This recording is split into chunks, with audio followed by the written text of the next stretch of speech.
Welcome everyone. We apologize for the slight delay in getting started. We're very happy that you could join us.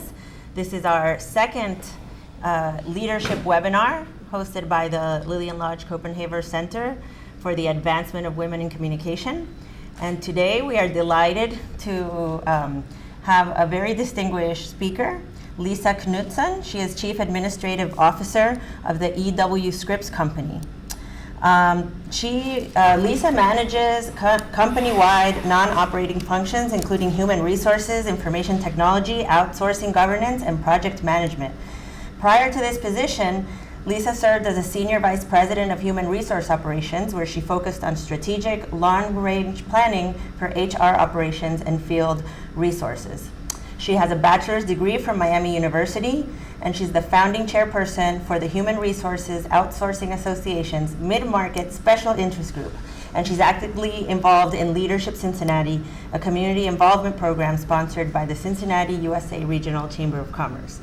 And we are very proud to have her here as our guest to tell us about her career as a woman in communication, as a leader in communication.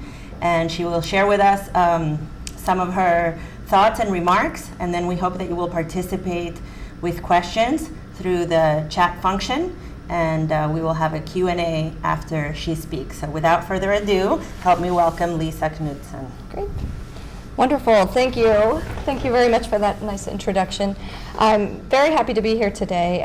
Lillian and I met probably a year ago, and it's taken quite a bit of time for me to get here, but I'm very happy to speak because it's a subject, I think women in leadership is a subject that is near and dear to my heart. So with that, I will give you a little bit of my background. So I think you heard I went to Miami University, the wrong Miami University, not the one here in Miami, but the one in Ohio.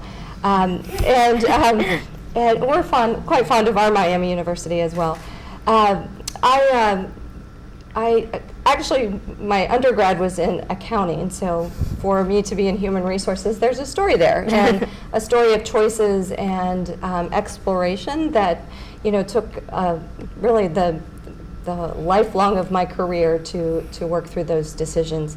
As I said, I started in public accounting and thought that's what I wanted to be, a tax accountant, which is kind of funny now that I'm in charge of human resources and a lot of other things.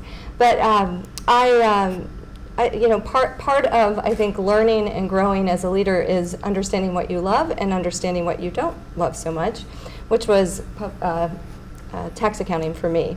So I left early. I worked for Arthur Andersen for a few years and left and went to an environmental consulting firm, so very different than tax accounting. I was the CFO and I was the head of administration, and that was really where I started to figure out what I loved. It was, there were a number of things that I loved about the job. One, I loved working with entrepreneurs and people who were a company that had a higher mission for what they did than obviously what I did in public accounting. So I spent 7 years there, and that was a time in my life where I had my children. So I have three children. One is 22, 18, and 17 now. But that was really a time in my life where I needed to have the flexibility of working for a small business, having children that young and close together. It was just a time where I needed to have less of a stressful job, but still learning and growing. So I was there for about 7 years, and then went to work back for Arthur Andersen as a small business consultant. So had a lot of experience working in a small business, and then later yikes, that scared me. Later came back and worked for Arthur Andersen in a capacity as a consultant. And I was there, that's when I probably fell in love with HR, the people side of the business, because really, for me, the people side is the differentiator. So in most organizations, I think that's true. And so I really then began to sort of dedicate my career and my life to the HR profession and really finding a way to help people find what their passions are and what they want to be when they grow up, which I'm still trying to figure out myself. So I was in a role at Arthur Andersen, both in HR and finance, and then left to go to a role at a bank in town For those of you who know much about Arthur Andersen, there was a little incident in the early 2000s, and so I was fortunate. I left about 6 weeks before many of my friends lost their jobs, so I was ahead of the game there. And went to the bank, and one of the local banks in town, and learned a lot in that role. I learned, again, continuing to learn what I love and what I'm good at, and it was from there that I ended up at Scripps, and it was because of the work that I did there. A woman who had left and went to Scripps recognized and knew the work that I did at the bank and called and said, hey, we've got this opening at Scripps and would love for you to join us. So in 2005, late 2005, I joined the EW Scripps Company, and I always say that was when we were big Scripps. So we were not only the journalism and local media side of the business, but we were also Scripps Networks and Scripps Interactive. So we had the Food Network and HGTV, but we also owned TV stations and newspapers across the country. And that was an exciting time. It was a much bigger company than we are today because for those of you who know, we separated the company in 2000 and started in 2007, but it actually separated in 2008. And then I joined the EW Scripps side, which is the journalism, newspaper and television and digital side of the business, and have been, was actually the head of HR there for about 3 years, and then 2 years ago was promoted to the CAO. And everyone always laughs, so what in the heck is a CAO, a Chief Administrative Officer? So I always say it's all the things within a company that no one else wants to do. So I have, as we said, human resources, IT. I have responsibility for what we call our projects office. So we have a group of individuals that work on all of the high profile projects across the company. I also have governance, and some compliance activities. So again, all the really exciting aspects of the company, as I said, that no one else really wants to necessarily manage. I love it. Scripps is a wonderful company. We, for those of you who don't know, we have 26 markets across the country, so as far north, west as Kitsap, Washington, and as far south as the Treasure Coast in Naples, Florida. So coast to coast, and lots of great community markets as well as some big markets. We're in Denver and San Diego and Detroit and Memphis, and it's a wonderful company.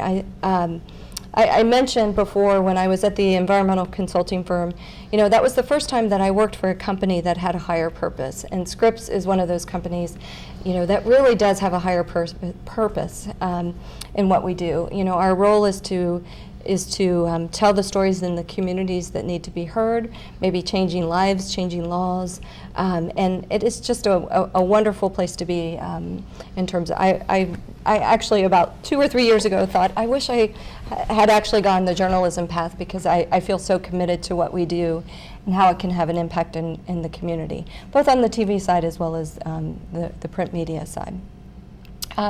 So looking back on my career, there are a couple of things that I would tell you, and I've mentored quite a few folks, but I've had some really great mentors along the way, and not necessarily always women mentors. I've had some male mentors that have been really, I actually saw one last week from about 25 years ago. I hadn't seen him in quite a while. And probably the first thing a mentor told me that I still to this day hold near and dear, and in some ways is still trying to find for myself, is figure out what you love to do.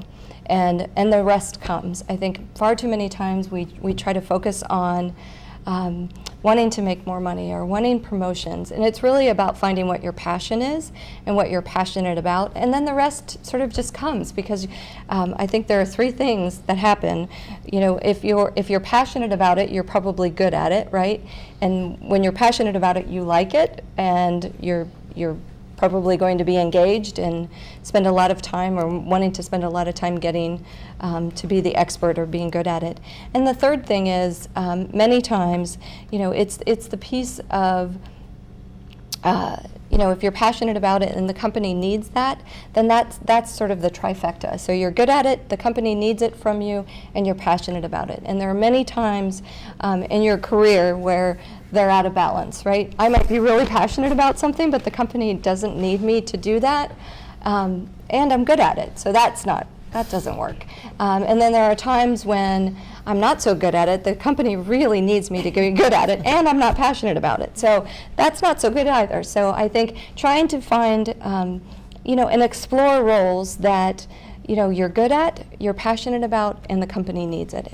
And I would say even in some cases, I sometimes ask the question differently: is sort of, what does the world need from me? How can I have a bigger impact on not only what I do within the company, but the world, perhaps, depending on how big you want to think or what kind of day you're having. So, and that's it for me. So that first mentor really focused on figuring out what you love to do.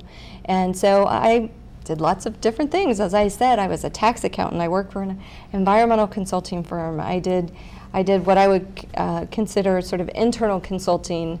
I've done lots of different things sort of as a quest for what it is that I love. And I think, for me, part of it is I love to lead change, and I think a lot of people don't necessarily like change, but I really love change because I think change brings opportunity.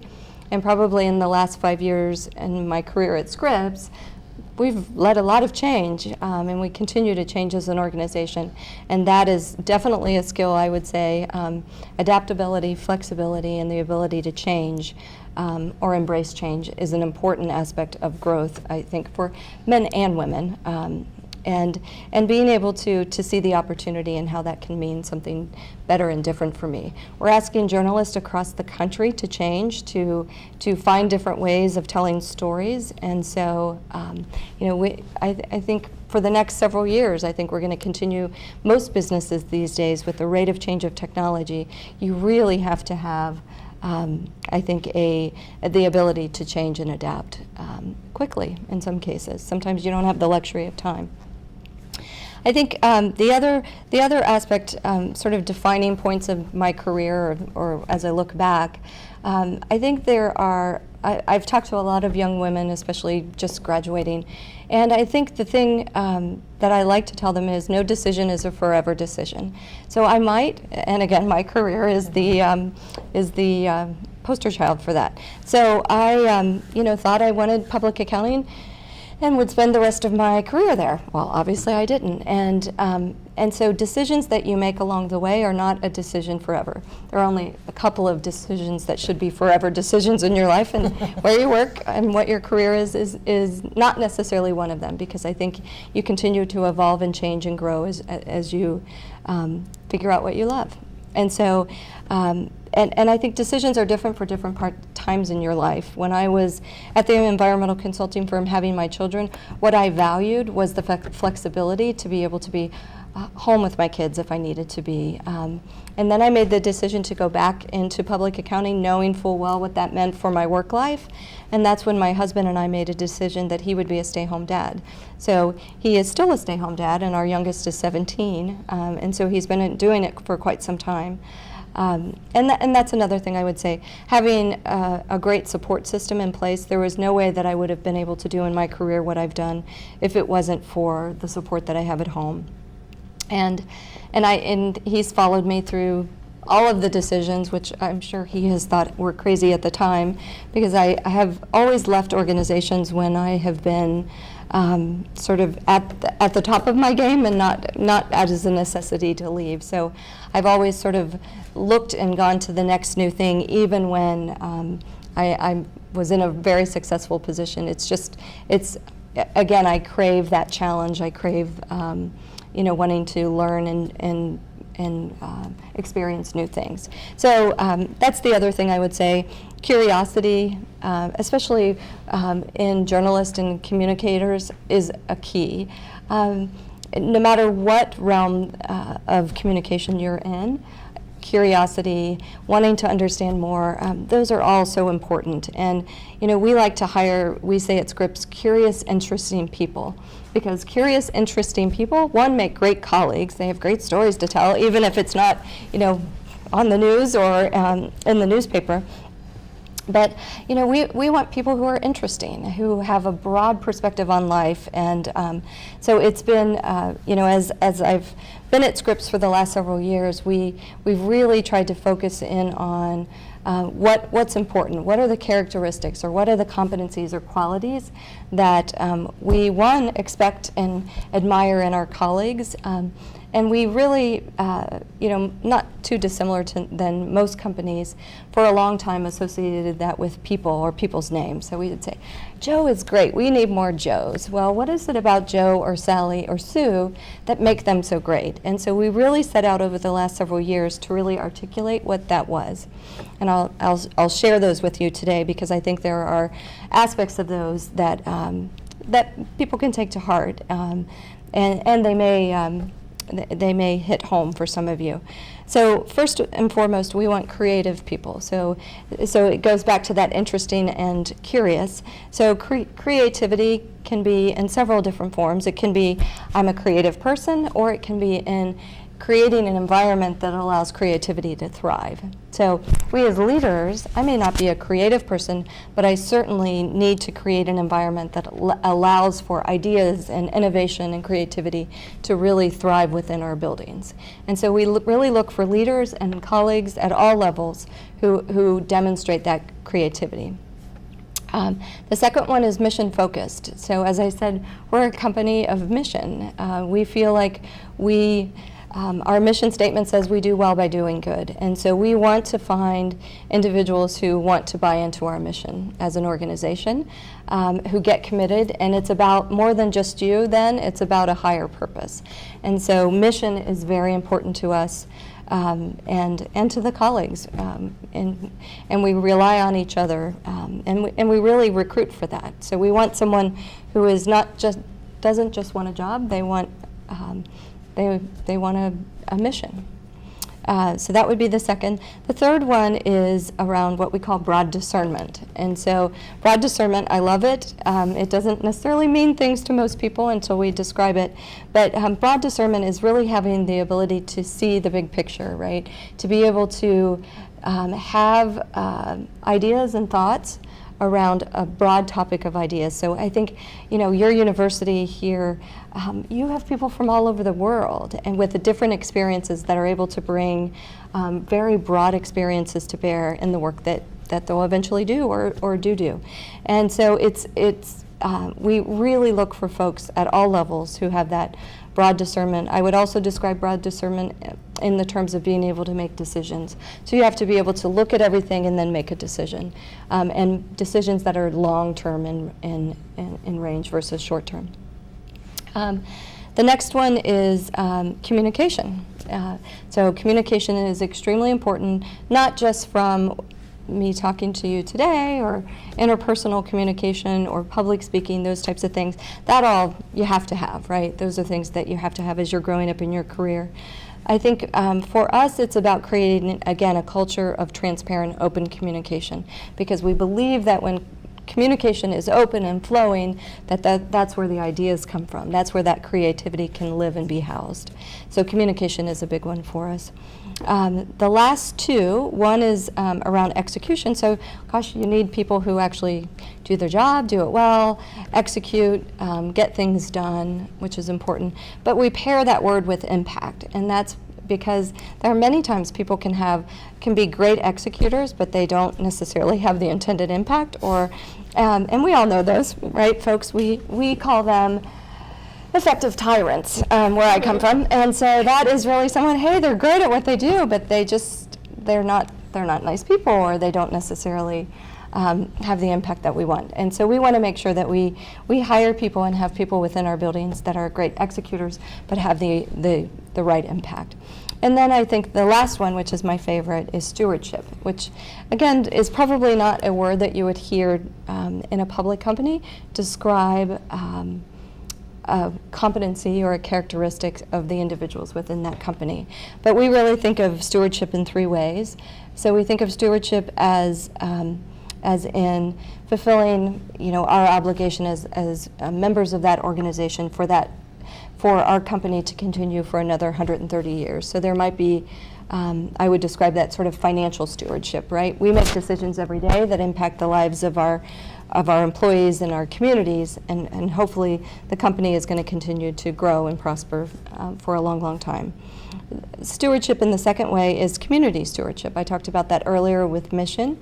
You know, there's a big piece of what we do that makes communities better places, and so we take that very seriously. So stewardship to our communities, and last but not least, which I love this part of it, is stewardship to our employees. And so, you know, we're entrusted with the lives of our colleagues and our people who work within Scripps, and it is our job to help them find their dreams, aspirations, career, whether, you know, many times we just think of the career aspirations when we're thinking about that, but I also think about, you know, the lives that are impacted because of someone's job.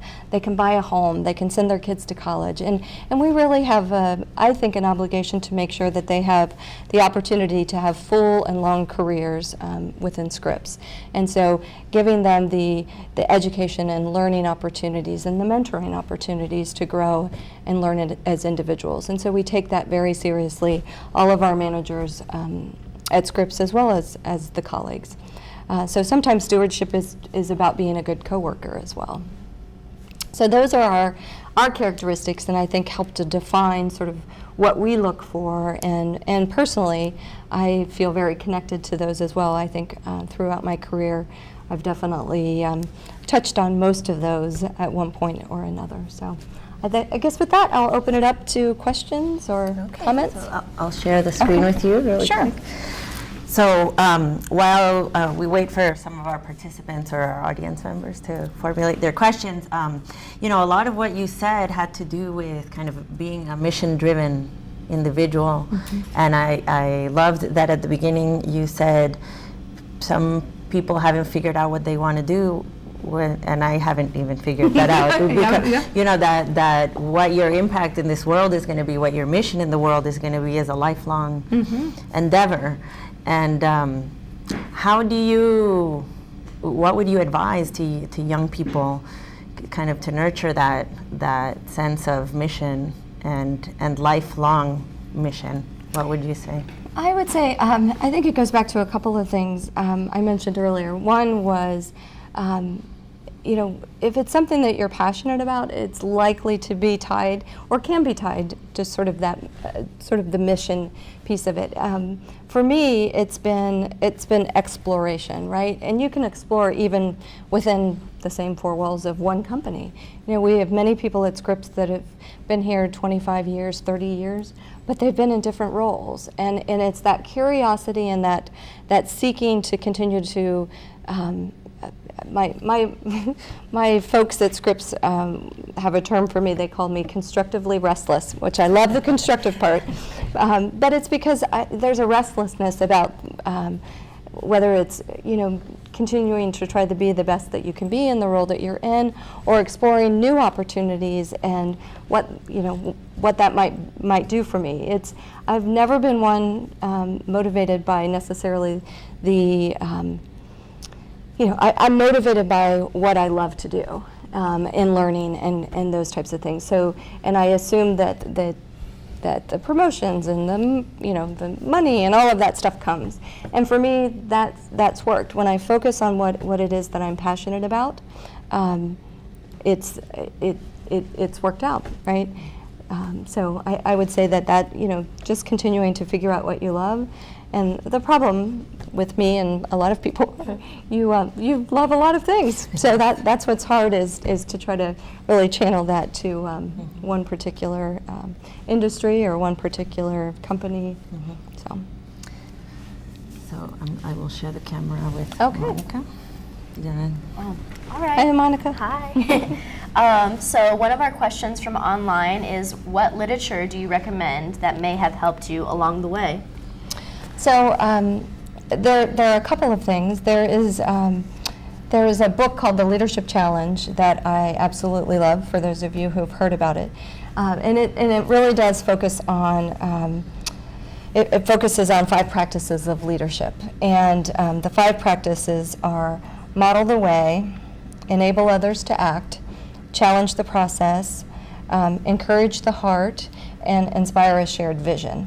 And so those are practices that in the book they talk about in terms of what most leaders do. And so if you boil it down to those 5 things, and those are very broad things, but if you boil it down to those 5 things, you're likely to be, as much as you're demonstrating those, you're likely to be a successful leader.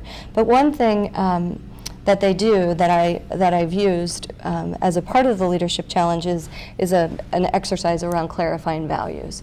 And so I think as a leader, or really anyone at any point in your career, understanding what you value sort of leads you to, it points you in the direction of the things that you're probably going to be good or passionate about.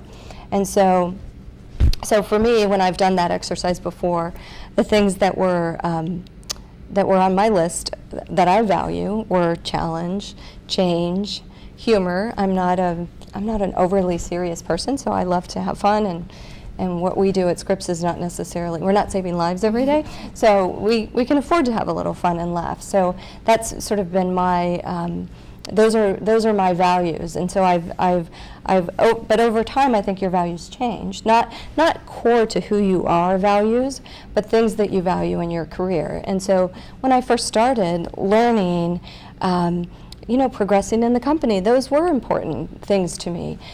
But then when I had children, what was important was flexibility and being able to sort of control my own time. And so really understanding what you value at different times sort of leads you, I think, to find what your life's work should be. So. Good one, I like that. Another question that we have is, how does a person early in their career know that she or he is growing professionally or is just stuck in a job? Well,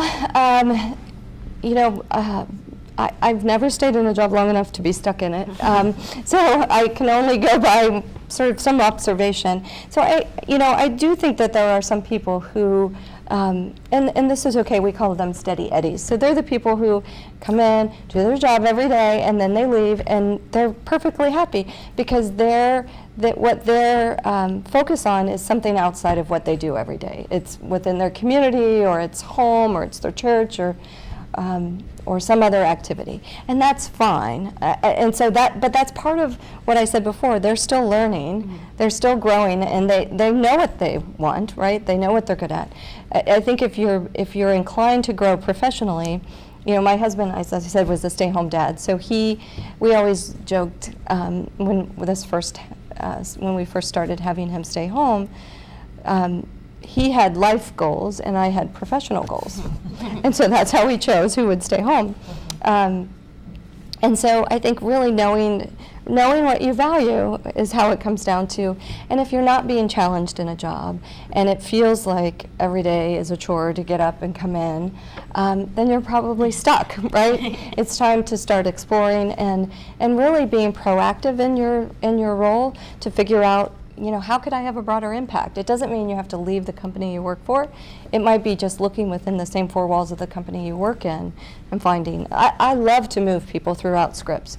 We move people from newspaper to digital and digital to TV and all different, I have a number of people that work for me in many of the jobs that I have, whether in HR or our program management office, that we're accountants or IT people, and so taking control of your own destiny. No one's going to do it for you. It's great to have mentors, which you should and seek to find, but ultimately you know yourself, and I think you have to, take control of your own career and your own future. That's great advice. Another question we have online is, you mentioned the book, The Leadership Challenge. A lot of women today are reading Lean In by Sheryl Sandberg, and are looking to this book for advice for leadership and professional growth. I wonder if you have read Lean In and if you have any thoughts on it.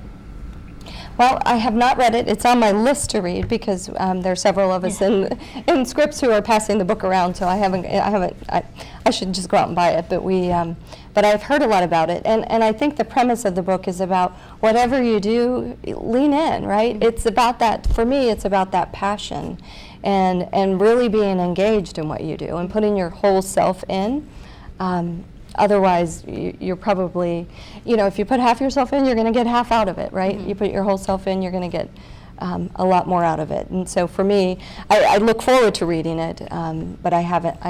Many of my female colleagues in particular, and there's all kinds of lean-in groups now, so I'm feeling like I'm missing out a little bit, but I'm definitely going to be reading it.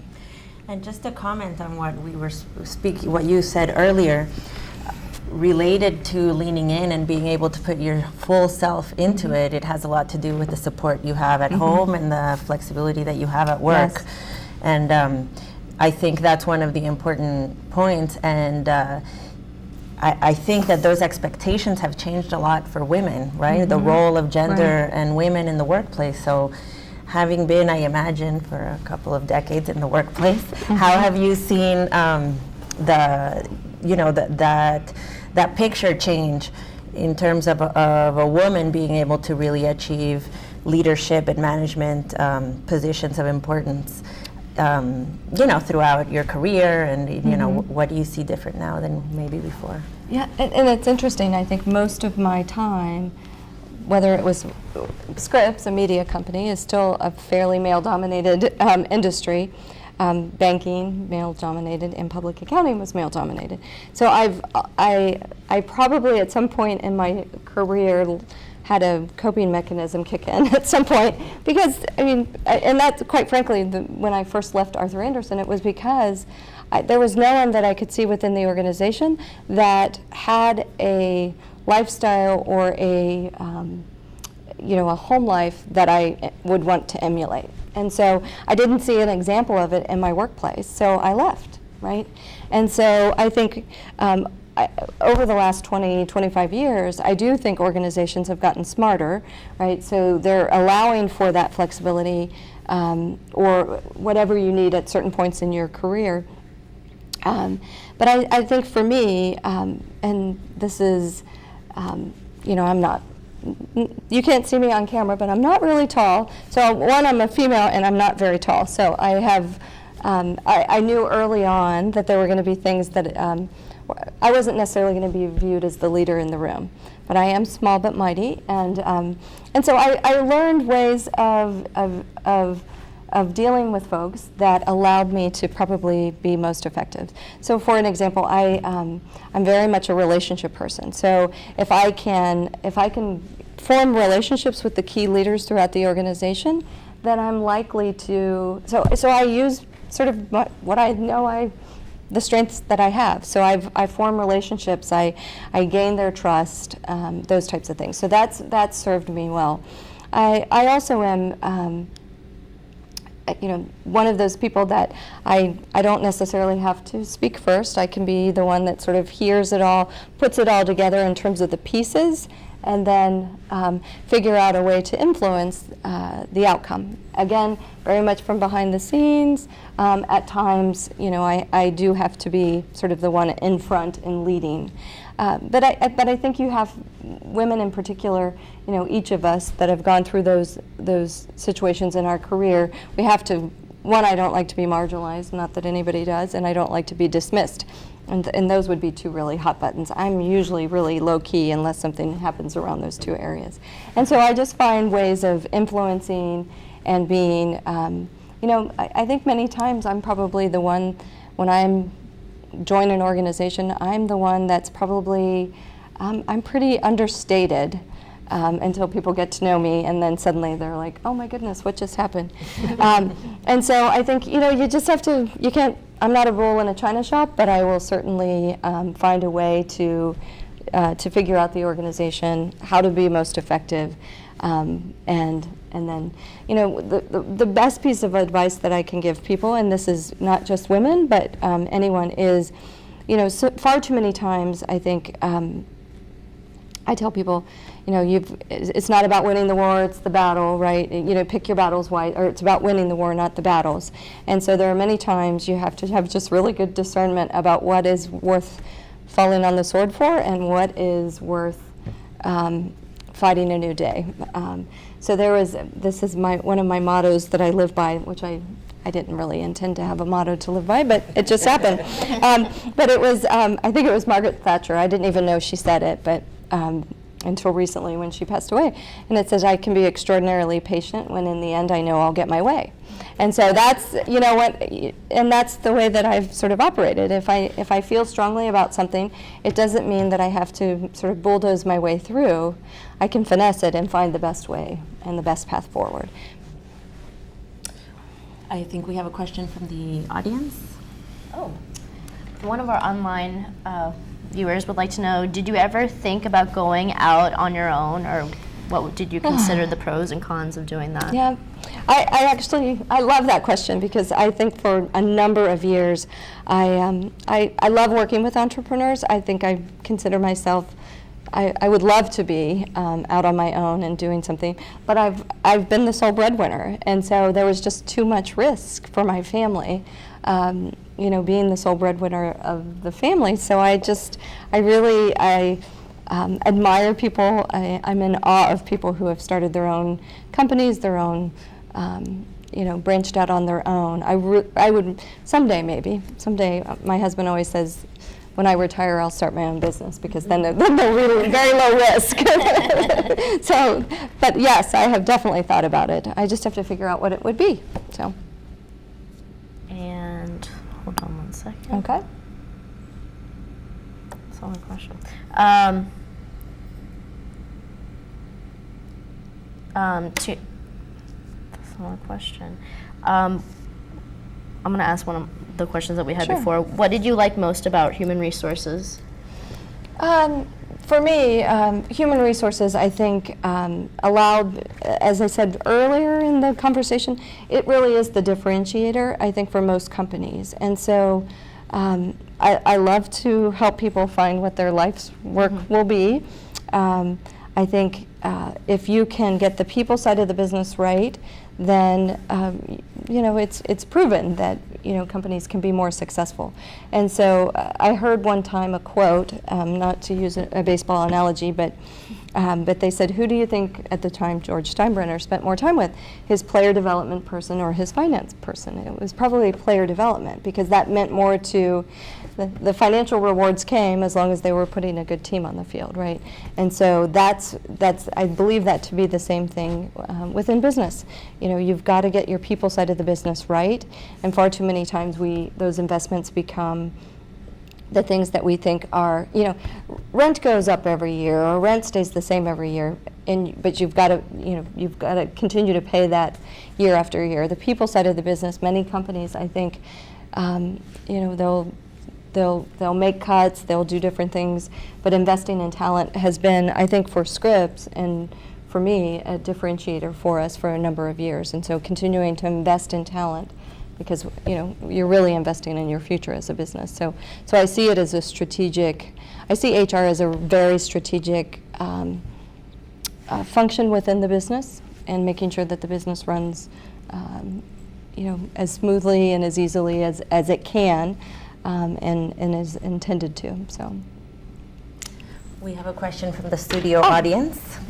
You mentioned at various points mentoring, Mhm. how you've had mentors Mhm. throughout the years. Could you talk, I guess, a little bit in terms of how you see the role of mentors, particularly in a communication industry or organization?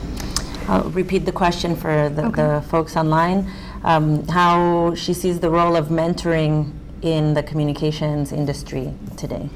So I think mentoring in whatever industry, but in particular communication, I think is extremely important. I think there are a lot of lessons that can be learned. I would encourage students to seek out mentors, because I think people, one, are flattered to be asked, and two, can help sort of clear the way. I think there are many things along the way as you're building a career, lessons learned that mentors have lived or have seen that can allow you to not make the same mistake, or to guide you in a different way, and can help you work through some of the problems, and really be the people that if it's a great mentor, helps through that exploration that I talked about in terms of what it is that you ultimately want to do. Not just about finding a job or something like that, but someone as a lifelong mentor that really teaches you those skills and characteristics that you need to be successful, no matter what company. I think far too many times as students, and I have a 22-year-old that just graduated and was looking for a job, so I know. She was so focused on the company and the job instead of being focused on, okay, what are the competencies and characteristics that I need to be able to display or talk about or give examples of that companies are really looking for. You know, companies want people who can, you know, think on their feet and that are hardworking or whatever those might be or whatever those, and so I think a mentor can help with many of those things. They're that person, they're that sort of insurance policy, I think, right? You know, that you can go to and ask the questions that you're afraid to ask or can't ask of someone else. Maybe you don't. I didn't certainly have a family member. I was the first one in my family to graduate from college. And so I didn't necessarily have I couldn't ask those questions of my parents or when they went to seek their first professional job. My dad didn't grow up in he worked for GE for 40 years. And so, you know, seeking out a mentor, whether it's, you know, through the university or ultimately, you know, in a job that you join is extremely important. We have a question from Adrielle online saying, how do you go about finding a mentor? Was that going to be your question? So first of all, don't aim too low. So I think far too many times people think, oh, they'll not want to be my mentor. So I actually think you should, you know, if you meet people through the university, speakers, but people come in and talk to you all the time from classes, absolutely. And so even if it's a virtual mentoring, I mean that's how we all live today, right? Is virtually. And so, you know, don't be afraid to ask someone that you see, that you admire, that you think you can learn from. Ask professors, I would imagine, if they know of individuals that could serve as mentors. I think sometimes business leaders in the community are another way of doing that. And then the other thing that I will say is, and I know students, you know, I was one of those students that paid my way through college, so I worked full-time, almost full-time, and went to school sort of afternoons and evenings. So the last thing I had time for was, you know, trying to find a mentor, but I did, even in the job that I was in part-time for 4 years in college, there were people who were really successful. They may not have been in media or in my case, public accounting, but there were things that I could learn from them. And I still think back to those days when I was in college and I worked, you know, I worked at a convenience store and I worked in a manufacturing plant for a while. But there were people who were really good and very passionate about what they did who made great mentors for me at that time. So it's not just in the places that you would look to for the future. They may be people that you know every day. So. Do you have any follow-up to that question, or was that? So how did you find your person? You know, it was interesting. It was a gentleman, I think I told you, in public accounting, and we were on an engagement together, and we struck up a conversation. And at the time, it wasn't a formal mentoring, but what he was sharing with me was I found interesting, you know, and we talked a lot about, you know, the different roles he had and stuff like that. So I knew that he was someone I could learn from. So we just became, we would have coffee, or we would, you know, we would meet maybe on a quarterly basis and just, how are you doing? What do you know? And it was, when I was leaving the company, he was the one that I went to talk to about the decision I was making and whether or not I was making the right decision for me. And so it was someone that I found him, maybe, I don't know that he was necessarily looking to have a mentee, but certainly, you know, was pivotal in my early career, so. And also too, it was interesting how you mentioned when you looked around, when you were thinking about leaving that job and looking at the people who were in the upper echelon, and how it wasn't a lifestyle that they had outside, even outside of the job, what degree, what, you know, how they were living and how you were going to end up if you stayed there. Right. Yeah, it was important. I think many cases in the company, and it doesn't have to necessarily be people that are in roles, higher level roles than you. Sometimes you can, when I've been at, I've taken jobs and roles that were lateral moves. Because I knew I could learn from someone. And so there had been a couple of times, once at Arthur Andersen, where I took a job because I knew that this woman had a skill and maybe even a position I wanted someday. And so I went and worked in again, it was a lateral move. Meaning there was no money, there was no change other than I would be working in a group doing something different. And it was because I knew I could learn from her, and I wanted to surround myself. She wasn't necessarily a mentor, but she could have been, and it was someone that I maybe wanted to be like someday. I think sometimes mentors are not just people that can help you, but they may be people you admire and maybe want to have a role similar to at some point in time. So I want to go back to an earlier question online from Carolyn. She noted that a Princeton scholar, Anne-Marie Slaughter, stated we need a cultural revolution that changes men and male expectations about parenting and childcare, because feminism changed women but didn't really necessarily change men. So what do you see as gender roles evolving over time? Well, it's been interesting because my husband sees that one. Yes, he has. Well, and like I said, when we first made that decision, he and he's very comfortable in his own skin. But to this day, there are a couple of things. One, whenever we go to an event, outside of work or even with work, what's the first question someone always asks you? You're identified by what you do.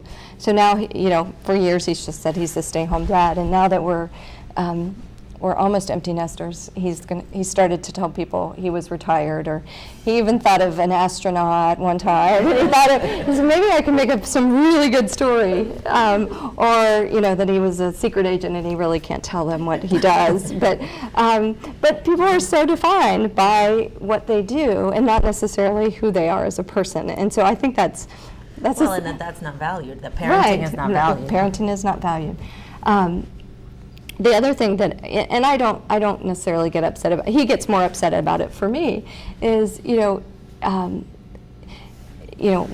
we've refinanced our house or whatever the case may be, it's funny because his name's always first on the mortgage. And he said, I wouldn't have enough money to rub two sticks together, but it's just always assumed, right? And so I think in my little world, I have 2 daughters and a son, there was nothing more heartwarming for me than when my daughter, who was probably 8 at the time, I was talking about school, and I said, so how was school? How was so-and-so? Oh, they were sick today. I think they were home with their dad. So she automatically knew, well, if someone was homesick, they were probably with their father. So my husband and I called it sort of the great experiment. We'll see how our kids turn out. so knock on wood, so far so good. But it's been, we wouldn't have changed it. And I'm very grateful to him. What about within the workplace? Within the workplace, it is still a challenge. It is not, I think, every single day. And I try not to attribute things that happen to, okay, it's because I'm a woman, but then I feel like sometimes I just make excuses, right? That's making an excuse for it instead of trying to change it. So I have really tried to, I let my work stand for who I am as a person, and so I will outwork, I'll work 10 times harder if I have to prove, to prove myself. And so I still see, I think we have to continue to see more role models, more women in senior roles. One of the things that I'm facing right now that is sort of the next, I think another barrier for women is, directors, women as directors for companies. And so on boards of directors. If you look across the country, there are not women directors in the same amount as men. And in Europe, for instance, they've mandated that at least 3 of your board members need to be women. We've not obviously done that in the United States, and I'm not sure how I feel about that, because I would rather have people come to it naturally and not just say, well, we've got to have 3 women, so let's find 3, that'll do. Because I think women bring a different perspective. We have, on our board, at one point in time, we have 9 board members. We had 5 women at one point in time. And it is women ask different questions. Women see things differently. And so we continue to, continue to plug away at it, but there are still roles in like boards of directors, CEOs, where women don't necessarily still continue to, I think, fight an uphill battle every single day. So, any other? We have a question from the audience. Okay. The So, studio. so I'm going to jump off on the general leadership thing, because Mhm. I can't imagine it's much different. Certainly you've had a variety of experiences. So there's some people who are really easy to lead, right? Mm-hmm. Because they're on board. How do you get people on board? How do you lead people who may not yet be on board with the mission? So one of the things that I also love is we call it change management, right? In the business world, we have a whole organization. Yeah, some of that, yes. So I think for me, it's 3 things, right? It's part of it's communication. So communicating in a way that allows people to understand, either what's in it for me, why we're doing it, to help people move from, the old way or the way that they do it today to. So I'm very, I love working with naysayers, because I think, it's a challenge. It's part of what I love, to get them to move and to be really honest with themselves about the changes that are occurring. So one of it's communication. Communication is key to move people through, and it's not just one time, it's got to be multiple times, right? So our corporate communications group, we spend a lot of time creating communication plans around change events and those types of things. The second piece of change is learning, right? So it might be learning a new skill, a new way of doing things, a new path to work, a new different office to sit in, whatever the change happens to be. But there's a communication and a learning component. And then the last piece is really behavior change. And so when you have all 3 of those, so, think about smoking or dieting. I mean, the only thing that really, I can read, I can learn, I can understand that I need to eat better or exercise, but it's really the behavior change that actually moves people to change. So part of it, as the kind. So part of it's enabled through communication in the training and practice, right? So if I can do hands-on, so in our environment, if I can do hands-on in a safe environment and I can learn it and master it, then I'm likely to not be so afraid of the change. And then being honest that not everyone's going to make the change, right? It's really a head and a heart thing most of the time, and maybe I get it intellectually, but I can't believe in it. And there are just going to be those people, and that's okay. I mean, because they found it's enlightenment, right? And now I can figure out what it is that I want to do longer term. Maybe it's not that role, maybe it's a different role. And so, you're not going to save, we always think of change in 3 buckets. So they're the early adopters, the people who are like, can't wait, let me have it, I'll just go do it. And then there's the middle, which is probably the most, which are half are on the fence and the other half are not. And so you really have to enlist those early adopters or those change champions to pull some of those folks through.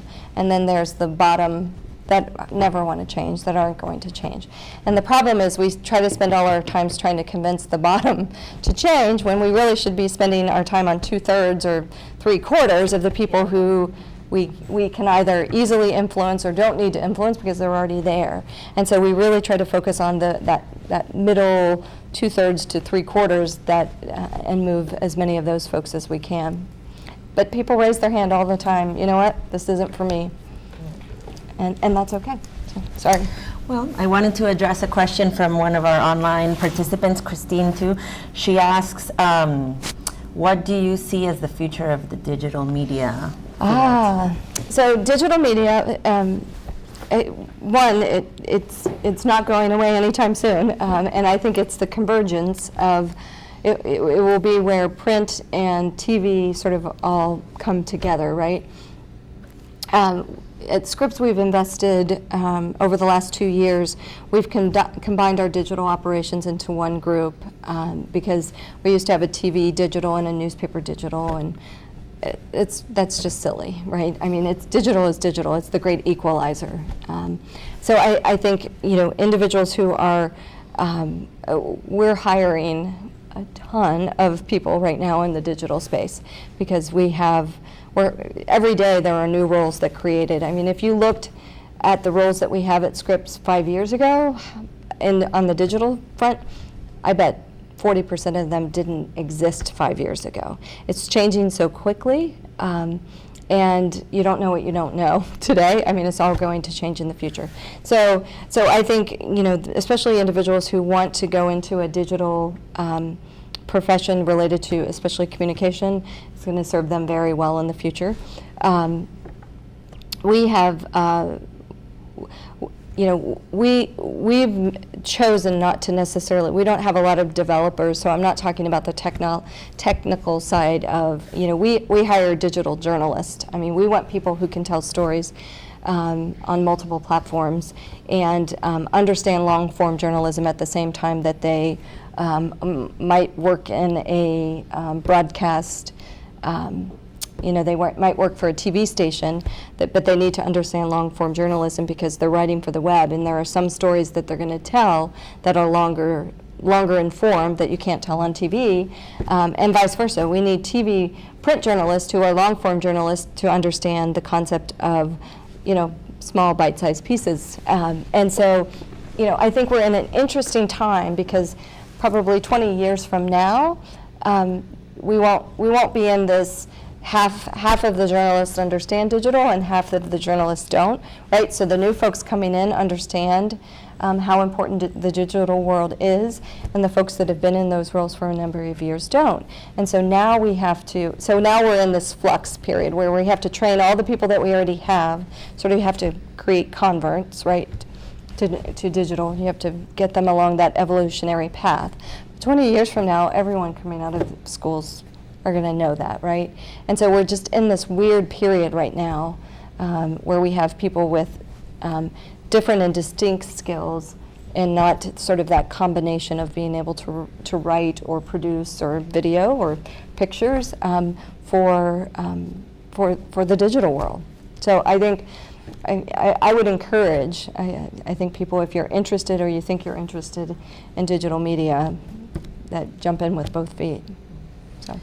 So we only have time for a couple more questions, and we have a question here in the studio. So Okay, my question is this: for our seniors who are, they listen to this, and you're saying they must be thrilled, but they're also, every time they ask for, they're looking for a job, they might be concerned, oh my God, I don't have the experience. And what do you look in as a person that is part of that process of hiring new people for your company? What should they have in the resume? Hint internships, but what else should there be? Certainly internships, and I think for us, we value, and I'm speaking for Scripps, so maybe other companies don't value this.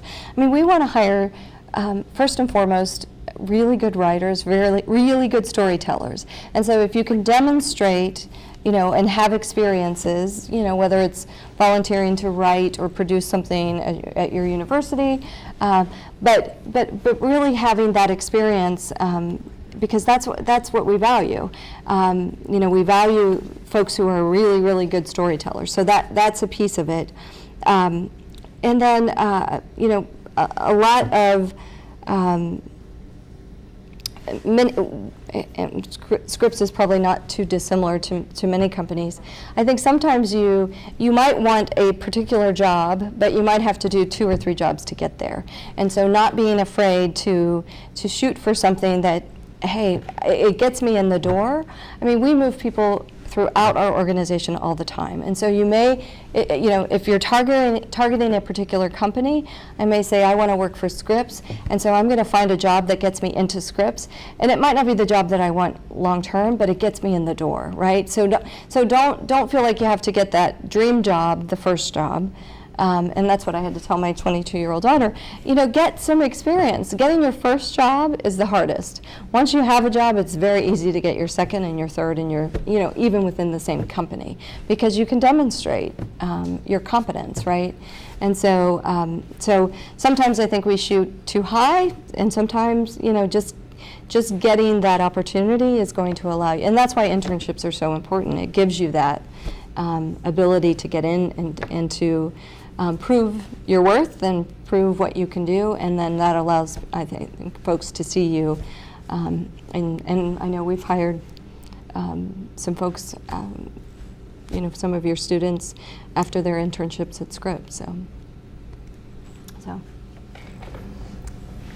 So if there are no more questions, we will wrap up. I want to thank you very enthusiastically, because the kinds of things that you said are the things that our students need to hear, and what we, the kind of mentorship, even if it's virtual mentorship, that we really want to offer. I also want to thank our graduate student and center coordinator, Monica Silva, who helped make all this possible. And of course, thank you to Dr. Lillian Lodge Copenhaver, who has joined us on the webinar as well. So thank you all who participated online. The recording of this webinar will be posted in the archives in our website. And thank you so much, Lisa Knudsen, for sharing your knowledge with us. Thank you. Perfect. Thank you.